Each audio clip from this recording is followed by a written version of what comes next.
Welcome to another episode of Capital Region Real Estate Today. I'm Jack Arnicke, and time for another discussion with veteran realtor Anthony Gucciardo. Good to see you again, Anthony. Good to see you as well, Jack. We're going to be talking about the COVID pandemic as it winds down and also the current real estate market. 2021 so far, pretty robust year? 2020 was a fantastic year in real estate. Even with the shutdowns, we all finished pretty much having a record year. 2021 started off pretty strong. Little hesitation with some people from sellers in terms of letting people in the house. But if you are selling a house in this market, you are probably experiencing between 15 and 20 showings per week. Wow. And many multiple offers. A lot of the listings I took this year, which has been almost 40, they have all sold at list price or above. It's a market that I've never seen, and I've been a realtor now for 20 years. Surprised with the backdrop of the pandemic going on? I think what happened is people have been cooped up in their house. People in apartments want space, so they're buying houses. You have interest rates at all-time lows. Right. And you have sellers who are under the mindset that a lot of people from metropolitan cities such as New York City, Boston, Philly, Baltimore are moving north because the housing is more affordable. So someone who's living in Manhattan, spending $4 or $5 million can come up here and for $1 million get a mansion. Yeah. So you're seeing a lot of, I would say 30 to 40% of my buyers, and I do some special advertising that attracts downstate and Boston. We get those people up here and our prices to them are very affordable. So they're making full price offers. I had a house last year, it sold for $81,000 above list price. And when I asked the buyer, I said, why did you bid $81,000 above? He said the house had a pool and a finished basement. That's what my wife wanted, he said. The other house we were looking at was about $100,000 cheaper, but I needed a pool and I needed to finish the basement. So I bid above $81,000 because it met the criteria of what we were looking for. And that was not significant money to him, probably. No, I mean, there was 6 offers on the house. It was a house in Clifton Park. $81,000 is a record for me. I have heard of some Saratoga situations where sellers have received $200,000 and $300,000 above list price on $1 million properties. So I guess for folks like that, interest rates really aren't a significant factor. But do low interest rates make this a buyer's or a seller's market? Well, that's a really great question because I think it contributes to both, because buyers can save money over the long term and sellers are able to maximize profits. So, when people, it is a seller's market, but it's good for buyers in a sense because the rates are low. The negative thing for buyers is that they have to compete with many other buyers who may want the same house. I just listed a house on Nelson Ave in Latham, 9 showings. I had another one on Dover Drive in Latham, 19 showings. So whether it's Latham, Glenmont, Bethlehem, Delmar, Clifton Park, Saratoga, we're seeing multiple offers all over the market in upstate New York. And we're not even in the summer yet. This is, pretty much late spring. So. And what are some of the tips that you would give a buyer who's making an offer when there are multiple offers? Something other than go $81,000 above the selling price or asking price. Another great question, Jack, because a lot of buyers have this understanding from the advice of their agent that if they put an escalation clause in the contract, that their offer will be accepted. What an escalation clause is it means that the buyer makes an offer for, say, $430,000. There's an addendum in the contract that states, if you have another offer up to a certain amount, so this house that was $430,000, say the buyers are willing to pay $460,000, the escalation clause states that you would have to provide proof. Now, I know as a real estate broker, I advise my clients when they're submitting offers, give your highest and best. The escalation clause is essentially saying, well, I want to pay this price, but if you have other offers, I'll pay this price. And I don't think that's fair to other buyers. So any escalation clause that I receive, 100% of the time in the past 2 years, I have convinced my sellers to go with the person who stepped up to the plate from the beginning and offered the most amount of money. That's how I like to do business. And I don't blame you. That sounds like the right thing. I have never, ever heard of an escalation clause. Are they relatively new? No, they've been around for a long time. They seem to come back in a seller's market like we're in now. But I just had a situation. I had a listing in Omega Terrace in Latham, which is one of a neighborhood where I've sold almost 15 homes. We listed a house for $439,000. It sold in the 460s, but there was an escalation clause up to 470. But that particular buyer only offered 439, which was list price, and said, well, I'll go up if you provide us with proof. My sellers didn't like it. I didn't like it, and they went with the offer in the 460s. So even in this market, sometimes maximum price isn't the number one factor for a seller making a decision. It's the terms of the offer, it's the good faith effort put forth by the buyer and the buyer agent. As a prominent real estate agent, how do you differentiate yourself, stand out from the nearly 3,800 other realtors around here? When I started in this industry in 2002, there were 1,600 realtors. Now we're approaching 4,000. When the market is hot, people jump on the bandwagon. Yep. The way I stand out is I've had a passion to do this since I was 18 years old. I used to work for Marini Builders in their showcase of homes in Dutch Meadows. I was a host in high school. I knew that I wanted to be a realtor for a long time. I'm also at the point in my career where I have invested well, I have properties. I don't have to be out there 7 days a week, but I do because I enjoy it and I love it. I think for a majority of agents, it's more of a job for them, whereas to me, it's a lifestyle. Even if I go on vacation, I'm still answering my phone because I want to provide that high level of service to clients. And that's what makes me stand out. I also think from an advertising standpoint, I offer a lot of advertising marketing that traditional brokerages don't offer, because what they feed their agents, and we sort of call it the Kool-Aid effect, is that the multiple listing and the agent networking will get the home sold. And sometimes it does. But I can't tell you how many people have responded to my ads from out of the area, looked at the property, and made an offer. How long do you think this kind of an aggressive market's going to last? Well, I'll tell you, when I was selling in 2005, which was another record year for me, and I was with Remax at the time, we were selling houses to buyers for $170,000, $180,000 off Albany Shaker Road. And amongst the realtors, we thought that those people were going to be buried in those houses for years. Those same houses ended up selling in 2012 and 14 for $220,000, $230,000. Those houses now are approaching the $270,000, $280,000 mark. I personally think that with the rates being where they are, this market will last another 6 months to possibly a year and a half max before we cool down. When we cool down, you didn't see the predatory lending in this market that you did back in the mortgage crisis era of 2007, 2008. So I don't think you're going to see a drop in prices. I don't think you're going to see foreclosures, and I don't think you're going to see short sales. I just purchased a retirement home for myself in Florida. The process I went through, I paid cash, but then I cashed out. I did a cash out refi. There was so much red tape to jump through.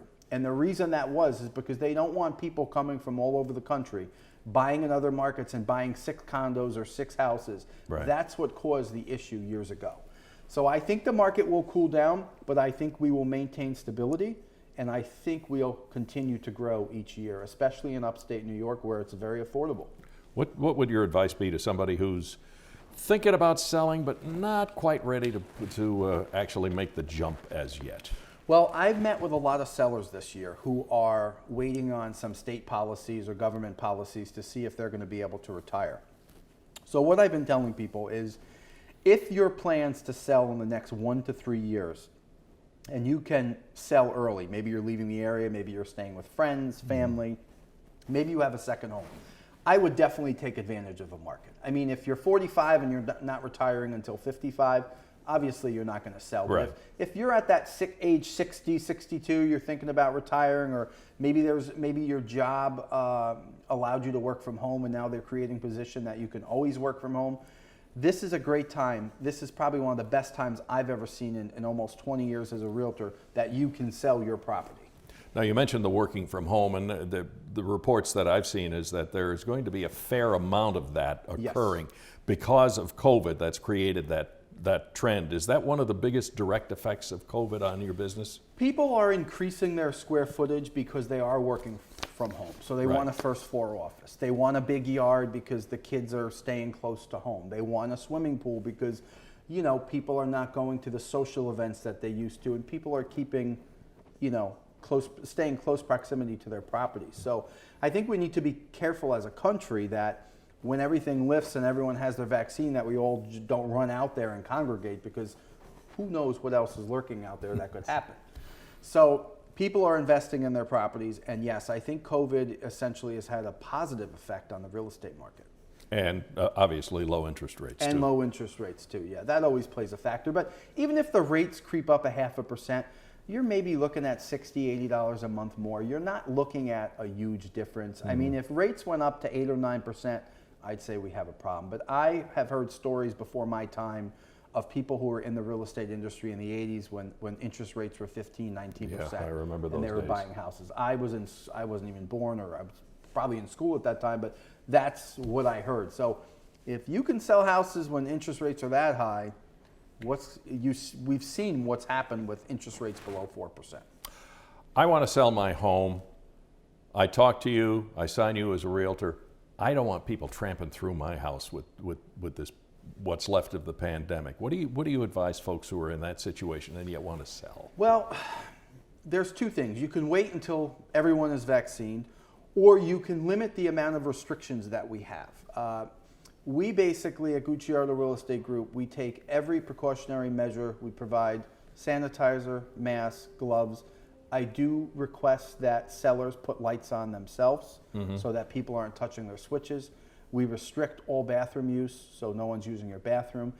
I have not really had any issues, knock on wood, with anyone making a seller feel uncomfortable in their home. Now, I have had buyers show up with extended family and cousins and uncles, and we stop them right at the door. Yeah. The only people looking at houses right now should be the people who are listed on the deed along with the real estate agent.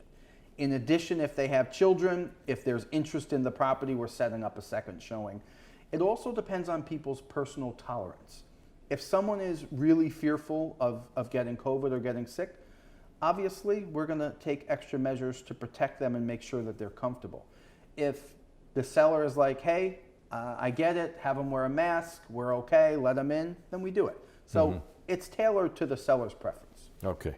What are the best things that a seller can spend their money on just to tweak up the house and make it more attractive and more valuable? Rolling into summer here, curb appeal is very important. You know, when I pull up to a house, I can usually tell within 30 seconds if there's, you know, gutters, and they got gutter helmets, and the landscaping is impeccable even in the middle of spring when it hasn't been cleaned up. That tells me someone did a cleanup the prior year. Twigs off the lawn, porch freshly painted, front door looking crisp. That sets the stage. If you walk up to a house and it's in complete disarray, and it's April or May, and there's Christmas lights hanging up, and there's a St. Patrick's Day candle and you know, Easter bunny, you're probably going to think that, okay, they're not taking care of the house. Now, it's not always, but sometimes things happen. So curb appeal is really important when you come in. You want the house to smell great when you first walk in. I don't suggest too many candles, but obviously you can have some type of scented candle in one of the rooms that permeates the rest of the house in a nice way, nothing overbearing. But cleanliness is very important. Fresh paint, rugs clean, stuff like that will make a huge difference. You don't have to spend $50,000 to get your house ready. And at Gucciardo Real Estate Group, we're actually offering sellers, depending on the commission plan you choose, we're giving them a $1,500 allowance to get the house ready if they choose us as an agent. So it's something, with the extra competition, we like to stand out and help sellers get ready. Interesting. Now, you're willing to buy houses, I understand, under some circumstances. How does that work? In 2020, Gucciardo Real Estate Group, myself actually, purchased 6 homes from sellers who did not want people in their house. And these are situations where they have a grandmother or a grandpa or a relative with a compromised immune system where they can't have people in the house. We always tell people that, and I'll say this again. There's a 99% chance you will get more money if you list your house. We're not in the market of buying houses, but we do because it's an extra service. Do we profit? Yes, we're a for-profit business. Right. We always advise people, we can get you more when you list your house and let 50 people come through. Some people are totally adamant that they want no one in their property. Right. So we make them a cash offer. If you have mold in the attic, we still buy the house. You have radon in your basement, we still buy the house. So that eases a lot of sellers' minds. We did buy 6 houses last year. All of those houses have been resold or rented. Yeah, okay. You mentioned commissions. You said the person can get this service depending on the commission Yes. schedule. So commissions are to some extent negotiable? Commissions to some extent are negotiable. It depends on what you're looking for. You know, I have people who pay 7% because they want their house cleaned, they want the grass done, they want landscaping. Well, I haven't been in the business 30 years, but in the 20 years that I've been in this business, I've researched what's gone on in the last 40, 50 years. Right. And from a customer service standpoint, technology has become more efficient. You know, there's lock boxes, which means agents aren't running back and forth. But there hasn't been there's no revolution like with Amazon where things are delivered to your door. It's a very old process. So I find that by providing sellers with a monetary benefit from beginning, whether it be home cleaning, getting the lawn ready, painters, we stand out from our competition because a lot of these traditional brokerages, they want to put a sign in your lawn, they want to put it in the MLS, and they don't go much, above that. Yeah. So we try and stand out by offering different benefits. All right, so I list my house with you. Take me through the process of what happens at that point. I put my name on the dotted line, you put your name on the dotted line. What happens next? In order for me to give you an accurate price, I obviously need to come to the house. Right. The average meeting from the time we meet, look around the house, takes between 30 and 45 minutes. At that point, when you sign up with me, we would order the photos. We would input the listing behind the scenes at my office. We would send the seller a copy to approve it. The photos get uploaded, the sellers approve the photos. We then start the showing process, in addition to providing sellers with any necessary tools that they need, whether it be shoe booties, whether it be the landscaping. Mm-hmm. So it's a pretty quick process, and we basically can get the house on the market within 24 hours of the photos being ready. I had a seller last week, they listed with me at 2 o'clock in the afternoon. I had the house on by 3:30, it was sold at 6 o'clock that night. That quick. It does happen. Multiple offers? Multiple offers. Really? Cash deal. I have some sellers who interview me and they call me 2 years later. So everyone is different. It's all based on the customer service that I provide and what that seller needs. But a lot of people meet me once, they talk about it, then they call me back, we do the paperwork. Okay, but you would advise shopping around realtors, or don't you? Yes, because I think it's important that you work with someone who you can relate to and you think has your best interest at heart. So I always encourage sellers to interview 1 or 2 agents. There's so many agents now. Make sure you're interviewing someone with experience, with a consistent track record. Right.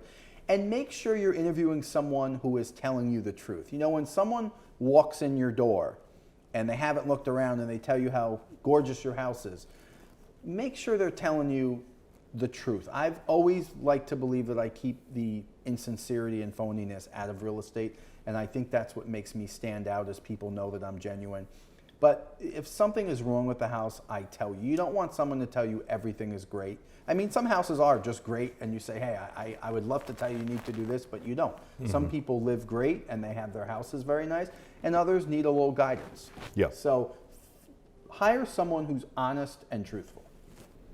Does the issue of moving expenses ever enter into the equation in the buyer-seller relationship?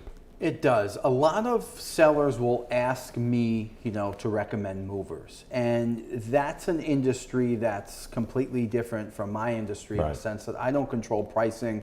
I don't control who they hire. With the amount of closings that we've seen and the amount of people moving, obviously the demand is there, so prices have gone up. I have had some movers quote some prices that sellers were not happy with. And I always encourage sellers, shop around, right. Get the best price for you.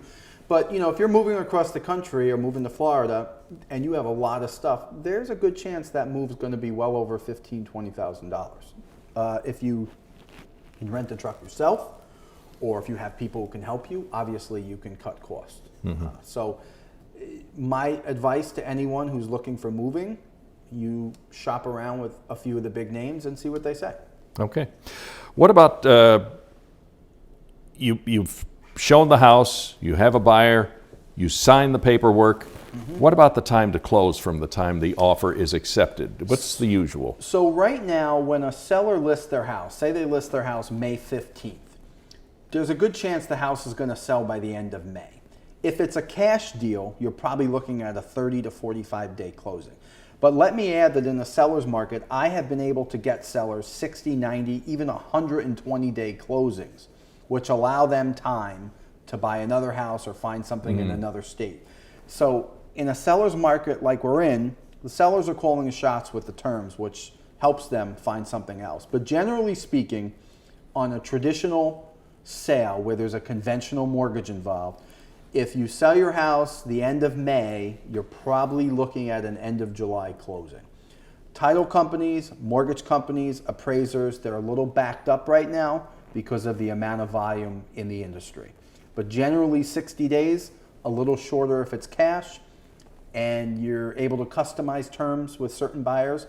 Most buyers will want to be in before the school year, so right now I'm getting sellers anywhere between 1 and 4 months. Florida is totally different. You can close in 2 weeks down there because it's title. It's a much simpler process. But up here in New York, we have a lot of red tape. I remember one time back in the old days when I was working, and there was kind of the tech boom starting and people were moving in.